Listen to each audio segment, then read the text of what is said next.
Morning students. कल मैंने आपको बचेंद्री द्वारा लिखित एवरेस्ट मेरी शिखर यात्रा उसका कुछ भाग पढ़ाया था।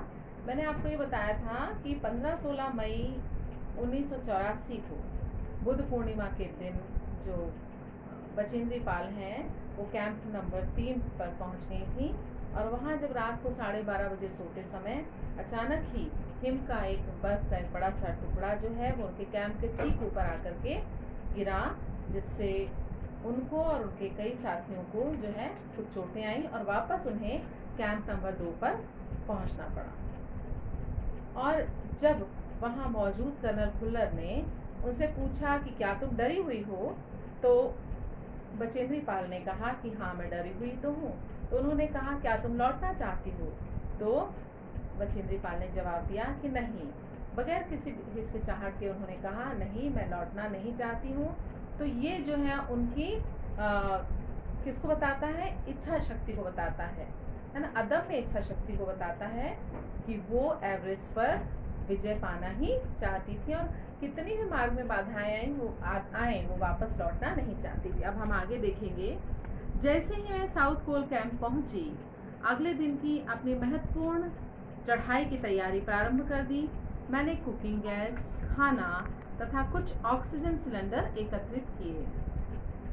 जब दोपहर 1:30 बजे बिस्सा आया, उसने मुझे चाय के लिए पानी गर्म करते देखा कि मीनू और जय अभी बहुत पीछे थे। मैं चिंतित थी इसलिए कि मुझे अगले दिन उनके साथ ही चढ़ाई करनी थी, मतलब कि मीनू और जय के साथ उन्हें चढ़ाई करनी थी और वो अभी काफ़ी पीछे थे। वे धीरे धीरे आ रहे थे क्योंकि वे भारी बोझ लेकर के और बिना ऑक्सीजन सिलेंडर के चल रहे थे। तो जब हम बगैर ऑक्सीजन सिलेंडर के जब पर्वत पर चढ़ा जाता है तो वहाँ ऑक्सीजन की कमी होती है और इसलिए सांस लेने में तकलीफ होती है, और जब ऑक्सीजन की कमी होती है तो ऊंचाई पर चढ़ने में काफ़ी मेहनत लगती है और रफ्तार धीमे हो जाती है। दोपहर बाद मैंने अपने दल के अन्य दूसरे सदस्यों की सहायता करने और अपने एक थर्मस को जूस से एवं दूसरे को गर्म चाय से भरने के लिए नीचे जाने का निश्चय किया। मैंने नीचे कैंप में जाने का निश्चय किया। मैंने बर्फीली हवा में ही तंबू के बाहर कदम रखा। कैंप क्षेत्र से बाहर आते ही मेरी मुलाकात मीनू से हुई। जय और की अभी कुछ पीछे थे। मुझे जय जेनेवा स्पर की चोटी के ठीक नीचे मिला। उसने कृतज्ञता पूर्वक चाय वगैरह पी, परंतु मुझे और आगे जाने से रोकने की चेष्टा की और आगे बढ़ने से रोकने की चेष्टा की। लेकिन मुझे की से भी मिलना था। थोड़ा सा और नीचे उतरते ही मैंने की ओर देखा, मतलब आगे बढ़ने की नहीं, मतलब वो नीचे उतर रही थी तो वो रोका उन्होंने, वो उसको रोकने की चेष्टा की। लेकिन बचेंद्री पाल को तो की से मिलना था। थोड़ा सा और आगे और नीचे उतरते ही मैंने की को देखा। बचेंद्री पाल को की दिखाई दिया। मुझे देखकर वह हक्का बक्का रह गया। तुमने इतनी बड़ी जोखिम क्यों ली बचेंद्री? मतलब चढ़ाई कर रहे हैं और आप वापस मुझे देखने के लिए नीचे आ रही हो। तो उसने कहा तुमने इतनी बड़ी जोखिम क्यों ली? मैंने उसे दृढ़ता पूर्वक कहा मैं भी औरों की भांति एक पर्वतारोही हूँ, इसलिए इस दल में आई हूँ। शारीरिक रूप से मैं ठीक हूँ, इसलिए मुझे अपने दल के सदस्यों की सहायता क्यों नहीं करनी चाहिए? मैं फिजिकल फिट हूँ, बिल्कुल ठीक महसूस कर रही हूँ, तो मुझे अपने दल के और सदस्यों की सहायता करनी चाहिए। कि हंसा तथा उसने पेय से प्यास बुझाई, जो पीने का पदार्थ था उसे प्यास बुझाई, परंतु उसने मुझे अपना किट ले जाने नहीं दिया। बचेंद्री पाल को अपना किट नहीं ले जाने दिया कि नहीं मैं ले जाऊंगा। थोड़ी देर बाद साउथ कोल कैंप से बिस्सा और लाहाटू हमें मिलने नीचे उतर आए। मतलब वो आगे कैंप में थे और वो फिर से मिलने के लिए बिस्सा और जो लाटू है वो नीचे उतरे और हम सब साउथ कोल पर जैसी भी आराम और सुरक्षा की जगह उपलब्ध थी उस पर लौट आए। साउथ कोल पृथ्वी का बहुत अधिक कठोर जगह के नाम से चर्चित है। साउथ कोल पृथ्वी की सबसे अधिक कठोर जगह। अगले दिन मैं 4 बजे उठ गई, बर्फ को पिघलाया और चाय बनाई। पानी वानी तो होता नहीं है, तो बर्फ को पिघला करके उन्होंने चाय बनाई और कुछ बिस्किट्स और आधी चॉकलेट का हल्का नाश्ता करने के उपरांत मैं लगभग 5:30 बजे अपने तंबू से बाहर निकल पड़ी। अंगदोरजी बाहर खड़ा था, अन्य कोई आसपास नहीं था। अंगदोरजी ऑक्सीजन के बिना ही चढ़ाई करने वाला था। फिर पहाड़ों पर ऑक्सीजन के बिना चढ़ाई करना बड़ा मुश्किल होता है, लेकिन अंगदोर्जी जो हैं वो बगैर ऑक्सीजन के ही चढ़ाई करने वाले थे, परंतु इसकी वजह से उनके पैर ठंडे पड़ जाते थे। इसलिए वह ऊंचाई पर लंबे समय तक खुले में तथा रात्रि में शिखर कैंप पर नहीं जाना चाहते थे। इसलिए उसे या तो उसी दिन चोटी पर चढ़कर साउथ पोल पर वापस लौटना था या अपने प्रयास को छोड़ देना था। मैं तुरंत ही चढ़ाई प्रारंभ करना चाहता था और उसने मुझसे कहा क्या मैं उसके साथ जाना चाहूंगी। एक ही दिन में साउथ पोल से चोटी तक पहुंच जाना और वापस लौटना बहुत कठिन और श्रम साध्य था। मतलब साउथ पोल से ऊपर चोटी एवरेस्ट के शिखर तक पहुंच जाना और वहां से वापस लौटना एक बड़ा ही कठिन और श्रम साध्य था, बहुत मेहनत वाला काम था। इसके अतिरिक्त यदि अंगदोर्जी के पैर ठंडे पड़ गए तो उसके लौट कर आने का भी खतरा था, क्योंकि ठंडे पैर पड़ जाएंगे तो दिक्कत होगी ना लौट कर आने में। मुझे तब भी अंगदोर्जी पर विश्वास था और साथ साथ में आरोहण की क्षमता और कर्मठता के विषय में भी आश्वस्त थी। अन्य कोई भी व्यक्ति इस समय साथ चलने के लिए राजी नहीं था। सुबह 6:20 पर जब अंगदोर्जी और मैं साउथ पोल से बाहर निकले तो दिन ऊपर चढ़ आया था। हल्की हल्की हवा चल रही थी, परंतु ठंड भी बहुत अधिक थी। मैं अपने आरोही उपस्कर में काफी सुरक्षित और गर्म थी। हमने बिना रस्सी के ही चढ़ाई की। अंगदोर्जी एक निश्चित चाल से ऊपर चढ़ते गए और मुझे भी उनके साथ चलने में कोई परेशानी नहीं हुई। जमे हुए बर्फ की सीधी व ढलाऊ चट्टानें इतनी भुरभुरी और सख्त थीं जैसे शीशे की चादरें बिछी हों। हमें बर्फ काटने के फावड़े का प्रयोग करना ही पड़ा और मुझे इतनी सख्ती से फावड़ा चलाना पड़ा ताकि उस जमे हुए बर्फ की धरती को फावड़े के दांते काट सके। मतलब बर्फ कैसी थी, जमी हुई बर्फ थी। मैंने उस खतरनाक जगहों पर हर कदम अच्छी तरह सोच समझकर उठाया। 2 घंटे से भी कम समय में हम शिखर कैंप पर पहुंच गए। अंगदोर्जी ने पीछे मुड़कर देखा और मुझसे कहा क्या मैं थक गई हूँ। मैंने उत्तर दिया नहीं, जिसे सुनकर वे बहुत ज्यादा आश्चर्यचकित और आनंदित हुए। उन्होंने कहा कि पहले वाले दल ने शिखर कैंप पर पहुंचने में 4 घंटे लगाए थे और यदि हम इसी चाल से चलते रहे तो शिखर पर दोपहर 1 बजे तक पहुंच जाएंगे। लाटू हमारे पीछे पीछे आ रहा था और जब हम दक्षिणी शिखर के नीचे विश्राम कर रहे थे वह हमारे निकट पहुंच गया। थोड़ी थोड़ी चाय पीने के बाद हमने पुनः चढ़ाई शुरू की। लाटू एक नायलॉन की रस्सी लाया था, इसलिए अंगदोर्जी और मैं रस्सी का सहारा लेकर चढ़े, जबकि लाटू एक हाथ से रस्सी पकड़े बीच में चला। उसने रस्सी अपनी सुरक्षा के लिए नहीं बल्कि हमारे संतुलन के लिए पकड़ी हुई थी। उसने खुद की सुरक्षा के लिए रस्सी नहीं पकड़ी थी, बल्कि अंगदोर्जी और बचेंद्री पाल के संतुलन के लिए उसको पकड़ा हुआ था।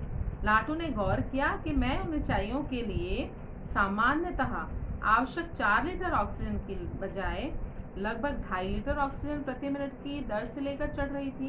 मतलब जो ऑक्सीजन ले रहे थे उसमें क्या था, उसमें 4 लीटर ऑक्सीजन की जगह वो 2.5 लीटर ऑक्सीजन प्रति मिनट की दर से लेकर चढ़ रही थी। मेरे रेगुलेटर पर, मतलब रेगुलेटर में जो हवा का जो है ना वो था, ऑक्सीजन की जो मात्रा थी, मेरे रेगुलेटर पर जैसे ही उसने ऑक्सीजन की आपूर्ति बढ़ाई, मतलब जो जितनी ऑक्सीजन उन्हें लेनी चाहिए थी 1 मिनट में 1 मिनट में 4 लीटर ऑक्सीजन लेनी थी, वो कितनी ले रही थी, 2.5 लीटर ले रही थी, तो कम थी। इससे उसने हाफ नहीं आ रही थी, चलने में मुश्किल हो रही थी। और जैसे ही उसने रेगुलेटर पर ऑक्सीजन की आपूर्ति को बढ़ाया तो मुझे बचेंद्री पाल को यह एहसास हुआ कि सपाट और कठिन चढ़ाई भी उन्हें अब सरल लग रही थी, क्योंकि हम पहाड़ों पर क्या होता है, ऑक्सीजन की कमी होती है तो ऑक्सीजन सिलेंडर लेकर ही चलना पड़ता है, और ऑक्सीजन सिलेंडर नहीं लेके चलेंगे तो आप पहाड़ पे चढ़ ही नहीं पाएंगे, ऑक्सीजन की कमी आएगी और आपकी रफ्तार बहुत धीमी होगी और बहुत परेशानी महसूस करेंगे। दक्षिणी शिखर के ऊपर हवा की गति बहुत तेज हो गई थी। उस ऊंचाई पर तेज हवा के झोंके भुरभुरे बर्फ के कणों को चारों ओर उड़ा रहे थे, जिससे दृश्यता शून्य तक आ पहुंची थी। मतलब आगे का दृश्य नहीं दिखाई दे रहा था, क्योंकि हवा के कारण, बहुत तेज हवा थी और हवा के कारण जो भुरभुरी जो बर्फ थी वो हवा में इधर उधर लहरा रहे थे, उसे कण इधर उधर लहरा रहे थे, घूम रहे थे, उड़ रहे थे, तो जिससे दृश्यता शून्य तक आ पहुंची। कई बार देखा कि केवल थोड़ी दूर के बाद कोई ऊंची चढ़ाई नहीं है, ढलान बिल्कुल सीधा नीचे गया है। उन्होंने देखा थोड़ी देर दूर देखा उन्होंने कि वहाँ पर आगे और कोई मतलब कोई शिखर नहीं, कोई चढ़ाई नहीं है और ढलान बिल्कुल सीधे नीचे की ओर चला गया है। मेरी तो सांस मानो थम गई थी। मुझे विचार कौन था कि सफलता बहुत समीप है, मतलब अगर आगे और कोई चोटी और कोई शिखर नहीं दिखाई दे रहा था। 23 मई 1984 के दिन दोपहर के 1:07 पर मैं एवरेस्ट की चोटी पर खड़ी थी। एवरेस्ट की चोटी पर पहुंचने वाली मैं प्रथम भारतीय महिला बनी। एवरेस्ट शंकु की चोटी पर इतनी जगह नहीं थी, जो उसकी चोटी थी है ना, उस पर इतनी जगह नहीं थी कि दो व्यक्ति एक साथ खड़े हो सकें। चारों ओर हजारों मीटर लंबी सीधी ढलान को देखते हुए हमारे सामने सुरक्षा का प्रश्न था, मतलब वहाँ चोटी पर दो लोग एक साथ खड़े नहीं रह सकते थे। पहले हमने फावड़े से बर्फ की खुदाई कर अपने आप को सुरक्षित रूप से स्थिर किया, मतलब फावड़े की थोड़ी सी खुदाई की और वहां पर अपने आप को स्थिर किया। दो लोग थे ना। उसके बाद सॉरी इसके बाद मैं अपने घुटने के बल बैठी, बर्फ पर अपने सिर को लगाकर मैंने सागर माथा की ताज का चुंबन किया, एवरेस्ट शिखर का चुंबन किया। बिना उठे ही मैंने अपने थैले से दुर्गा माँ का, क्योंकि उठना उठे अगर तो वहाँ बैलेंस करना मुश्किल है, क्योंकि इतनी जगह नहीं थी कि दो व्यक्ति वहाँ पर एक साथ खड़े हो सकते थे। तो बिना उठे ही मैंने अपने थैले से दुर्गा माँ का चित्र, हनुमान चालीसा निकाला। मैंने इनको अपने साथ लाए लाल कपड़े में लपेटा, छोटी सी पूजा अर्चना की और उन्हें बर्फ में दबा दिया। खुशी के इस क्षण में मुझे अपने माता पिता का ध्यान आया। जैसे ही मैं उठी, मैंने अपने हाथ जोड़े और अपने रज्जू नेता अंगदोरजी के प्रति आदर भाव से झुकी। अंगदोरजी जिन्होंने मुझे प्रोत्साहित किया तथा मुझे लक्ष्य तक पहुंचाया। मैंने उन्हें बिना ऑक्सीजन के एवरेस्ट पर दूसरी बार चढ़ाई करने की बधाई दी। उन्होंने मुझे गले से लगाया और मेरे कानों में फुसफुसाया, दीदी तुमने अच्छी चढ़ाई की, मैं बहुत खुश हूँ। थोड़ी देर बाद सोनम पुरधर पहुंचे और उन्होंने फोटो लेने शुरू कर दिए। इस समय तक लाटू ने हमारे नेता को एवरेस्ट पर चारों के उपस्थित होने की खबर दे दी थी। तब मेरे हाथ में वॉकी टॉकी दिया गया। कर्नल खुल्लर हमारी सफलता से बहुत खुश थे। मुझे बधाई देते हुए उन्होंने कहा, मैं तुम्हारी इस अनूठी उपलब्धि के लिए तुम्हारे माता पिता को बधाई देना चाहूँगा। वे बोले, सारे देश को तुम पर गर्व है और अब तुम ऐसे संसार में वापस जाओगी जो तुम्हारे अपने पीछे छोड़े हुए संसार से बिल्कुल ही अलग होगा। मतलब कि तुम अब वो सामान्य सी लड़की नहीं रहोगी, अब तुम एवरेस्ट विजेता कहलाओगी, है ना। तो अब क्या होगा, अब तुम्हारे पीछे छोड़े हुए संसार से, जो तुम संसार छोड़कर आई हो, वो अब पुराने संसार से संसार अब बिल्कुल अलग होगा। तो मुझे आशा है आपको ये समझ में आया होगा और ये पाठ अच्छा लगा होगा। तो अब रही इनके क्वेश्चन आंसर्स की बात। तो हम क्या करेंगे कि जो भी इसके क्वेश्चन आंसर्स हैं, आशय स्पष्ट हम इसमें नहीं करेंगे। जैसे हैं, इसमें है पहला प्रश्न आपका मौखिक है, निम्नलिखित प्रश्नों के उत्तर 1-2 पंक्तियों में दीजिए। तो उसके बाद है निम्नलिखित प्रश्नों के उत्तर 20 से 30 शब्दों में दीजिए, 50 से 60 शब्दों में दीजिए। बस ये जो क्वेश्चन आंसर्स आपको आशय स्पष्ट वाले नहीं करने हैं। तो ये जो आप करेंगे ये 50% करना है आपको अपनी कॉपी में, यानी कि अगर 9 है तो आपको 5 करना है और अगर 6 है तो 3 करेंगे, 7 है तो आप 4 करेंगे, यानी 50% जो है क्वेश्चन आंसर्स आपको अपने रजिस्टर में करना है। काम सफाई से होगा, ठीक है। गंदी मुझे राइटिंग बिल्कुल नहीं चाहिए और मात्राओं की गलतियां बिल्कुल आप ना करें।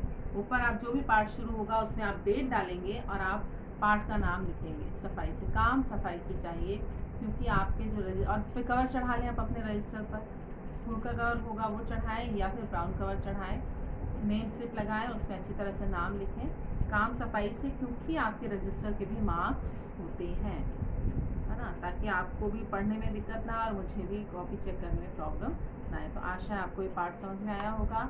क्वेश्चन आंसर्स आप कर लीजिएगा। मैं एक बार आपको क्वेश्चन आंसर्स जो है वो अगली क्लास में, नेक्स्ट जो क्लास होगी कल, उसमें मैं आपको क्वेश्चन आंसर्स एक बार बता दूंगी। वैसे मेरे ख्याल से कोई कठिन नहीं है, आप क्वेश्चन आंसर्स आसानी से कर सकते हैं।